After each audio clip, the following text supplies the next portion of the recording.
Hi, this is Zach with Worn and Wound. Today I'll be taking a look at the Bomberg 1968 bullhead chronograph. This is a new watch from a new brand that is Swiss-based with an Asian-made watch. We have two here, one with stainless steel case and one with a PVD case, and they cost $625 and $675 respectively. Both feature Miyota OS11 quartz chronograph movements in them. And as you can see, they have a very unique and bold design. It's very aggressive. It's kind of a love it or hate it look. And it's very interesting. We always love to feature watches that are really unique, and I think this definitely is a unique watch. One caveat though is that these watches are not available in the US, and they most likely won't be for a few years. Though I think for most intrepid watch collectors, they're able to get any watch they want through forums and what have you. So let's take a closer look now. Clearly the most standout feature of the Bomberg 1968 is the extremely unique and almost bizarre case design. Clearly it's a bullhead watch, which means the crowns are at 12, which gives it that distinct kind of vintage late 60s, early 70s look. Some brands like Omega, Tissot, Seiko, they all had bullhead watches that are inspired by, automobile racing, and that definitely comes through, obviously in the overall design, but especially in the case design of this watch. But it's a very bizarre design. So it actually comes in two sizes. Here we have the 44 millimeter, so that's 44 millimeter in diameter, but then otherwise it's totally asymmetrical. So looking at it now from the side, you can see just how bizarre it really is. The top, you have these very short lugs, and the bottom, you have these very, very long lugs. So it's 54 millimeters from lug to lug, but because that's not centered, it doesn't really give you a true read. And because the watch is so dramatically curved here, the way it sits on your wrist is a little bit different, frankly, than any other watch we've seen. But it is a very big, bold watch. It also has 22 millimeter lug widths here. But this isn't really a watch I think you could put any strap on because of how the straps are fit into it. So it has a very distinct design. So this bottom strap fits in and is totally stiff and actually fills this entire lug space here. But this top strap is loose, and what that allows you to do is drop it down and then use the watch in kind of a stopwatch form, so you can actually hold it like that, which is really cool. And I think that's kind of the whole idea, the original idea behind the bullheads, is to have this capability. So it's great that they kept that.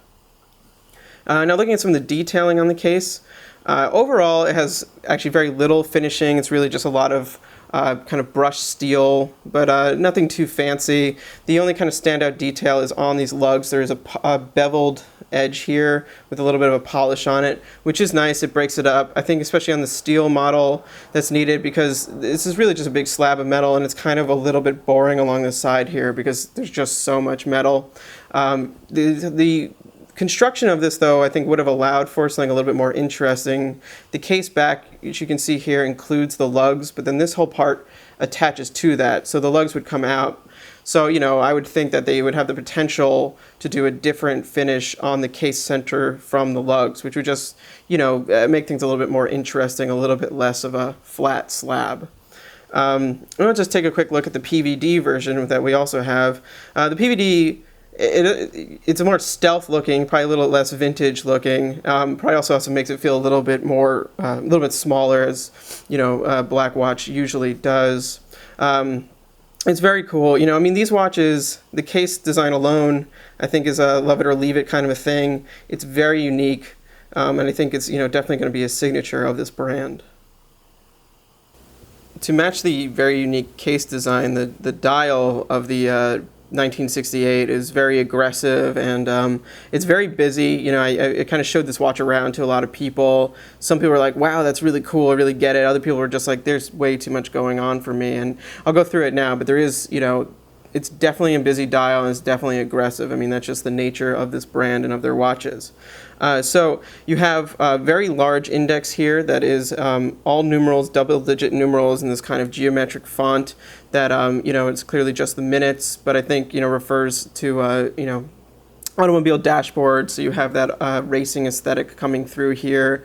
They're oversized, they're very legible, and then in the center of the dial you actually have some more complicated things going on. So clearly it's a chronograph, and you have the running seconds for the watch at 3 o'clock, then you have the 60-minute chronograph register at 9 o'clock, and then in the center, and I'll actually start the chronograph here so it'll be a little more clear, is a sort of a reference to an hour index, but clearly it only shows 12 and 6 and then gets cut apart by these other dials. So it's more or less unnecessary. There's a lot of actually changes in depth and texture. Well, not really texture, but just changes in depth here. So that whole inner index bridge is a secondary plate on the main dial. So, when you move around, you can see that there's a little bit of an elevation change. And then some of these indexes are actually above the main dial and kind of angled in, whereas others are flat. They just, tried to basically make each of the indexes distinguish from one another. And on this colorway, which black dial and just white text, I think it's good to have those little differences just to make things more different and unique. One clever thing they did was they actually nestled the date in here underneath that circle. So it's very discreet, but it's there for your reference, which is cool. I actually didn't even notice it at first, and I was like, oh wow, there it is. And they matched the date disc to the dial, which is also really, a nice touch. Around the very outer edge, you have a tachometer scale on this, chapter ring that goes around, the inner bezel of the watch. Once again, referring to racing and that kind of thing. Now we'll take a look at the other color here that we have. It's a very different look. It's a much lighter look, and I think actually a little bit more have a kind of a little more of a vintage feel with this kind of minty green and orange hands. It's nice. I think it's almost a little clearer, and you can probably actually see the changes in the depth of the dial a little more here. So clearly this watch is a chronograph. So you have the start pusher here and reset pusher here, and I'll just show you how it works. So you click that, and it goes. Like I said before, it's a Miyota OS 11 chronograph movement. It's fine. It's a quartz chronograph. Mechanical chronographs are much more expensive. So I think to keep this watch around $600, they had to use this movement. But it doesn't really have the greatest tactile feel. So when you push it, when you start it, it just has a little bit of click. When you pause it, it has absolutely no click, which is kind of unsatisfying. Then when you reset it, it's just also a little click. I think that, that's probably more the movement than the watch, but it doesn't really have a satisfying feel to it. I also would love to have seen them use something like a Seiko mechanical quartz, mecha quartz chronograph, which just makes it a much more kind of a functional chronograph.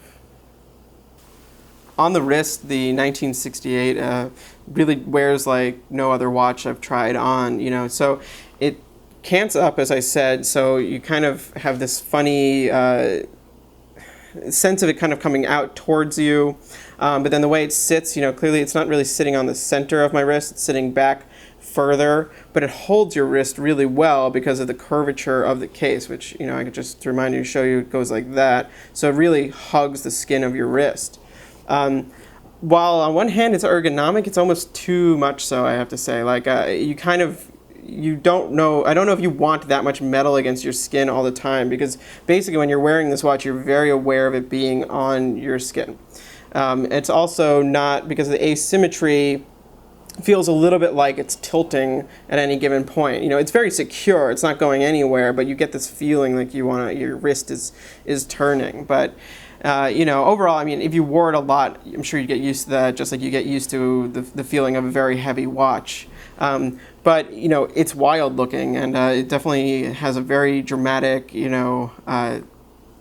just shouts. This watch is just exceptionally loud and cool looking, frankly. If you like the busyness and you're looking for a super aggressive sports watch, there it is right there.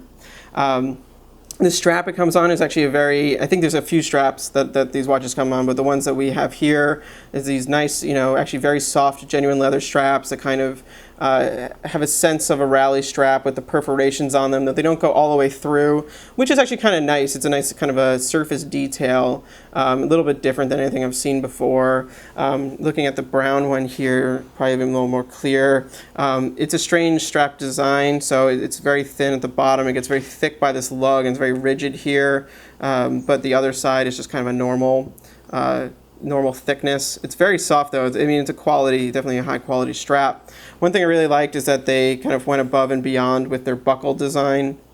So it's a totally unique buckle with this kind of flaring shape and a big Bomberg logo on it. And as you can see, it really perfectly kind of sculpts to the strap as it goes over your wrist. So that was just very, very nice, high quality design there. So to wrap up, the Bomberg 1968 bullhead chronographs are extremely unique watches with a very different look that I think is well executed for what it is, although it's very busy and it's very dramatic.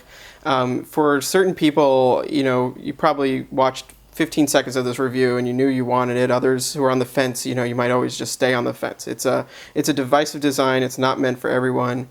But I'm sure it's very appealing for people who want large watches, aggressive automobile, focused watches, things of that nature.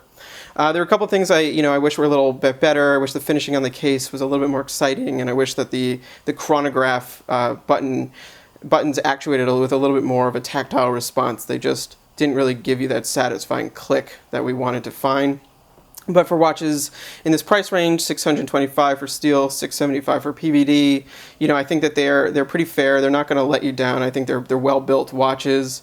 And I think for something with such a dramatic, unique case design, the price is actually pretty fair because you're not finding anything like this from another brand. So please read the full review on wornandwound.com. Follow us on Twitter, Instagram, and Facebook. Thank you.